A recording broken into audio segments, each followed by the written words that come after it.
Reason क्या है ना कि आपकी बॉडी अभी 40 से नीचे है। अगर आपको एक बहुत ही इंटरेस्टिंग बात बताता हूँ जिससे आपकी कुछ टेंशन भी कम हो जाएगी, वो ये है कि आपकी बॉडी इस समय आपको सपोर्ट कर रही है।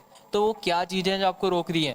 आज के टाइम में हर 5 में से 3 मेल को हेयर फॉल फेस करना पड़ रहा है। जहाँ पहले के समय में हेयर फॉल एक अबव 40s की प्रॉब्लम थी, आज के टाइम में एक 17 साल का लड़का भी हेयर फॉल फेस कर रहा है। इस वीडियो में हम जानेंगे क्यों आपको ये सब दिक्कतें फेस करनी पड़ रही है, कैसे आप हेयर फॉल को कंट्रोल कर सकते हो, इवन स्टॉप कर सकते हो। इस वीडियो को मैंने 2 पार्ट में डिवाइड किया है। एक पार्ट है जिसके अंदर मैं आपकी वो सारी गलतियां करेक्ट करने वाला हूँ जिसके कारण आपके बाल और झड़ेंगे नहीं, और दूसरा पार्ट जिसके अंदर मैं आपको पहले के झड़े हुए बालों को रीग्रो करने का तरीका बताऊंगा। एक टाइम पे मेरे को हेयर फॉल ऐसा हो गया था कि मैं अपने बालों में हाथ मारता हुआ सोचने लग गया था।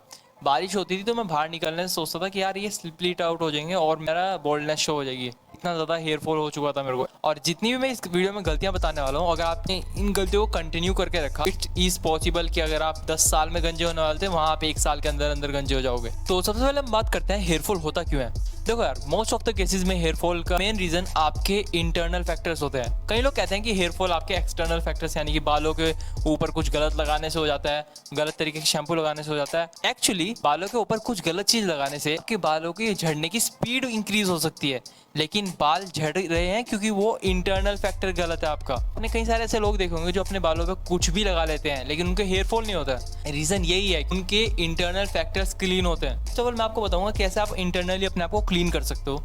उसके बाद मैं आपको बताऊंगा कैसे आप अपने जो पहले के बाल जितने भी झड़ चुके हैं उसको रीग्रो कर सकते हो। रीग्रो करने वाली होम रेमेडी वो इतनी बेस्ट होम रेमेडी है ना, 1 से 2 हफ्ते के अंदर अंदर आपके बालों को ग्रो कर सकती है। चलिए स्टार्ट करते हैं आज की इस वीडियो को। देखो यार, जब आपका ब्लड मोटा हो जाता है तो आपके वेसल्स के अंदर ढंग से फ्लो नहीं कर पाता है। इसी कारण आपके बॉडी के ऊपर वाले हिस्से तक ढंग से ब्लड पहुंचता ही नहीं है, जिस कारण आपको ब्रेन भी आपका ढंग से काम नहीं करता है, लेजीनेस आप फील करते हो और आपके हेयर फॉल भी होता है। आपको अपने ब्लड फ्लो को इंक्रीज करने के लिए क्या करना पड़ेगा? देखो, ब्लड आपका क्यों अच्छी तरीके से फ्लो नहीं हो पाता है? क्योंकि उसके अंदर गंदगी है, उसके अंदर डर्ट आ चुकी है, जिसके कारण ब्लड ठीक हो चुका है।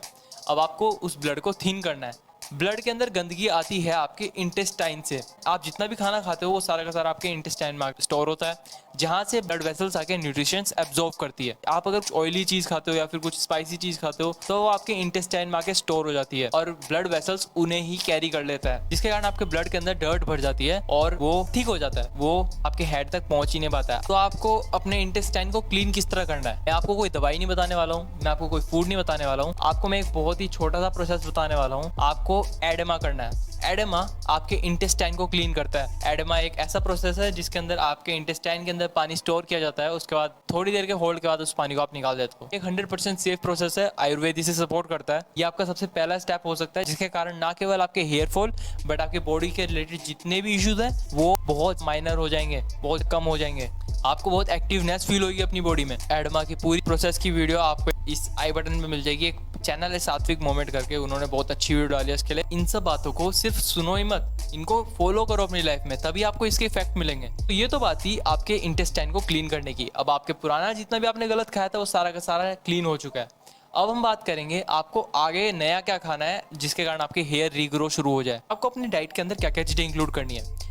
वेरी फर्स्ट थिंग इज करी लीफ। करी लीव्स के बारे में अगर मैं आपको बताऊं तो आपके ब्लड को प्योरीफाई करती है। अगर मैं आपको प्रॉपर रूटीन की बात बताऊं तो आपको करी लीव्स को सुबह सुबह खाना होता है, ये खाली पेट खाना होता है, वो ज़्यादा इफेक्टिव होती है। 7 से 8 पत्ते आप खा सकते हो करी लीव्स के। फ्रेश खाओगे तो ज़्यादा बेटर रहेगा। आप सुबह के समय जूस पी सकते हो करेले का, ये भी आपके ब्लड को क्लीन करता है। मैं आपको बता दूं, ये सब चीज़ें आपको खाली पेट लेनी है, तब आपको ज़्यादा इफेक्ट करेगी, आपको इसके इफेक्ट देखने को मिलेंगे। फिर आगे इसी वीडियो के नीचे कमेंट भी करना। इनटेक, आपका इनटेक कैसा है, आप कितना इनटेक करते हो, किस समय पे इनटेक करते हो।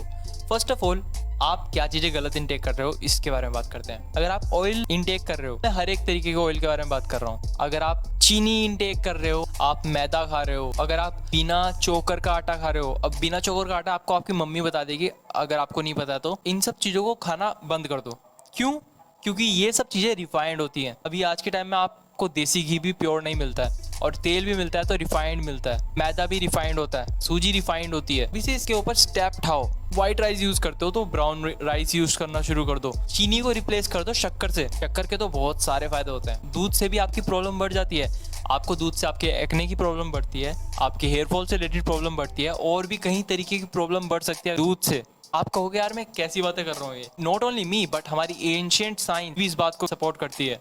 दूध हमारे बॉडी में पित्त बढ़ा देता है, जिसके कारण आपके बॉडी में ज़्यादा गर्मी बनती है और आपके हेयर फॉल स्टार्ट हो जाता है। किसी भी तरीके का डायरी प्रोडक्ट जल्दी से डाइजेस्ट नहीं हो पाता है। आप नॉर्मल मिल्क की जगह कोकोनट मिल्क यूज़ कर सकते हैं, वो ज़्यादा सही रहता है। चलिए आपका एक प्रॉपर डाइट रूटीन बनाते हैं। सुबह के समय आपको अपनी डाइट के अंदर खाली पेट इंक्लूड करना है करी लीव्स को। सुबह उठोगे तो या तो करी लीव्स खा लो या फिर करेले का जूस पी लो, आपकी मर्जी है, कुछ भी आप ले सकते हो। करी लीव्स के आपको कम से कम भी 7 से 8 पत्ते खाने हैं, या फिर आप करेले का 1 ग्लास जूस पी सकते हो। इसके बाद हम आते हैं आपके ब्रेकफास्ट की तरफ। ब्रेकफास्ट में आप कोई भी अपना सीजनल फ्रूट इंक्लूड कर सकते हो। मैं एडवाइस करूंगा ज़्यादा वाटर वाले फूड इंक्लूड करो। उसके बाद अगर हम दोपहर में आए तो दोपहर में आप अपनी रेगुलर मील ले सकते हो जो भी आप लेते हो, लेकिन उसमें वेजिटेबल ज़्यादा इंक्लूड करो।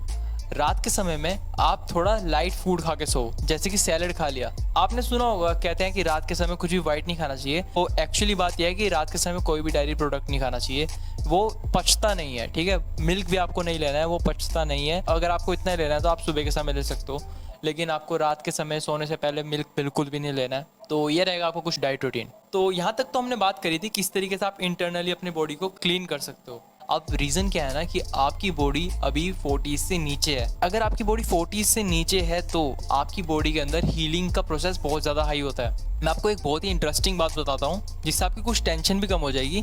वो ये है कि आपकी बॉडी इस समय आपको सपोर्ट कर रही है। अगर आप चाहते हो ना कि मेरे हेयर्स ग्रो हो जाएं, आपकी बॉडी भी यही चाहती है कि हाँ भाई मेरे हेयर ग्रो हो जाएं, तो वो क्या चीज़ें हैं जो आपको रोक रही हैं? वो आपकी अर्जीज हैं, जिसके अंदर इंक्लूड होता है आपका गलत इनटेक, आपकी स्लीप, अगर आप ढंग से नहीं सो रहे हो तो। अगला पॉइंट है स्लीप से रिलेटेड। आपको अपनी कम से कम भी 8 आवर्स की स्लीप लेनी ही लेनी है।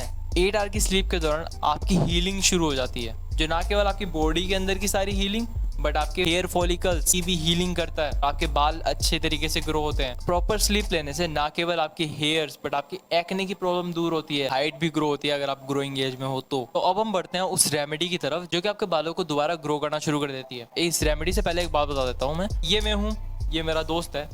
देखो, मैं एक ऐसा इंसान हूँ जो सब कुछ हेल्दी फूड खाता है। मैं ग्रीन लीफी वेजिटेबल्स खाता हूँ।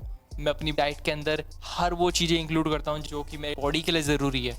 वहीं ये इंसान ये सब कुछ गलत चीज़ें खाता है। इस इंसान को कुछ नहीं पता क्या खाना है क्या नहीं खाना है, कुछ भी ठा के खा जाता है। What I am trying to say is आप दो इंसान के बीच की डाइट अलग हो सकती है। तो अगर इस इंसान की डाइट अलग है तो ये एक डिफरेंट ह्यूमन बीइंग बन जाता है और मैं एक डिफरेंट ह्यूमन बीइंग बन जाता हूँ। ना केवल डाइट बट और भी कई सारे फैक्टर्स होते हैं, इंटरनल फैक्टर्स भी होते हैं जिसके कारण हम ह्यूमन अलग अलग हैं। सबकी बॉडी एक जैसी नहीं है, जिसे हम ह्यूमन डाइवर्सिटी भी कहते हैं। इसलिए हर एक प्रोडक्ट हर एक इंसान पे सूट नहीं करते हैं। रेमेडी हर किसी पे शायद ना वर्क करे, बट हाँ मेजोरिटी केसेस में ये बहुत अच्छे रिजल्ट देती है। एक बार ट्राई करके देखना, कम से कम 2 हफ्ते ट्राई करके देखो। तो इस होम रेमेडी के अंदर जितनी भी चीज़ें इंक्लूड हैं वो मैं आपको बता देता हूँ। पहले आपको दाना मेथी लेनी है, राइस लेना है, नॉर्मल कोई भी राइस जो आप ले सकते हो वो लेना है, और पानी लेना है, और एक विटामिन ई का कैप्सूल लेना है। ये 4 चीज़ें आपको चाहिए ही होंगी। करना क्या है कि आपको ओवरनाइट राइस और दाना मेथी को थोड़ी थोड़ी क्वांटिटी में, राइस की क्वांटिटी थोड़ी सी ज़्यादा रहेगी दाना मेथी से, इनको आपको सोक करके रख लेना है। ओवरनाइट आपको इसको रखना है। सुबह देखोगे तो दाना मेथी का साइज बड़ा हो चुका होगा। अब आपको इसे पानी के साथ जो इसके अंदर पानी है उसके साथ इसे ग्राइंड कर लेना है। ग्राइंड करते समय इसके अंदर विटामिन ई के कैप्सूल डाल देना। आप इसे ग्राइंड करोगे तो ये पेस्ट फॉर्म में आ जाएगा। उस पेस्ट को आपको अपने सिर पे एज अ मास्क अप्लाई करना है। 2 घंटे तक तो लगा के रखना ही रखना है। मैक्स टू मैक्स 2.5 से 3 घंटे जा सकते हो, उससे ऊपर मत जाना। और अगर आपको लीस्ट पता करना है तो लीस्ट से लीस्ट आप 1.5 घंटे जाना, उससे नीचे ना जाना, वरना इफेक्ट नहीं करेगी। तो आपको ऊपर से अपने हेड को कवर कर लेना है किसी पॉली बैग से या फिर किसी भी चीज़ से, बस हवा अंदर एंटर नहीं होनी चाहिए। और फिर इसे जेंटली अपने स्कैल्प से निकालना है, धोना है। इसके बाद आपको शैम्पू वगैरह यूज़ नहीं करना है, नॉर्मल इस तरीके से धो के हट जाना है बस। और आपको ये हफ्ते में सिर्फ 1 बार ही अप्लाई करना है, 1 बार से ज़्यादा अप्लाई नहीं करना है, क्योंकि दाना मेथी गर्म होती है। दाना मेथी सही में बहुत ज़्यादा इफेक्टिव होती है हेयर के लिए। इससे ना केवल आपकी स्कैल्प क्लीन होगी बट ऑल्सो आपके हेयर रीग्रोथ शुरू हो जाएगी, फॉलिकल्स दोबारा ग्रो होने शुरू हो जाएंगे। इस रेमेडी को आप 2 हफ्ते तक ट्राई करके देखो। बेस्ट टू बेस्ट रिजल्ट आपको 2 महीने के अंदर मिल जाएंगे। Best to best hair growth result आपको इस 2 महीने के अंदर मिल जाएंगे। देखो यार, अब मैंने इस वीडियो के अंदर आपको बता दिया है कि आपको हेयर फॉल किस तरह कंट्रोल होगा, जो कि पहले जितना भी डाइट रिलेटेड चीज़ थी वो सारी की सारी हेयर फॉल को रोकने के लिए थी। आपको बता दिया कि आपको हेयर किस तरह रीग्रो होंगे, तो अब आपके हेयर इश्यूज खत्म हो चुके हैं। एक चीज़ मैं आपको और बताना चाहूँगा वो ये है की ऐसी बहुत सारी वीडियोस चैनल पे अपलोड होती है। तो इस चैनल को सब्सक्राइब कर लो अभी, आगे बहुत सारी वीडियोस आने वाली हैं। तो मिलते हैं आपसे नेक्स्ट वीडियो में, तब तक के लिए टाटा, goodbye and see you.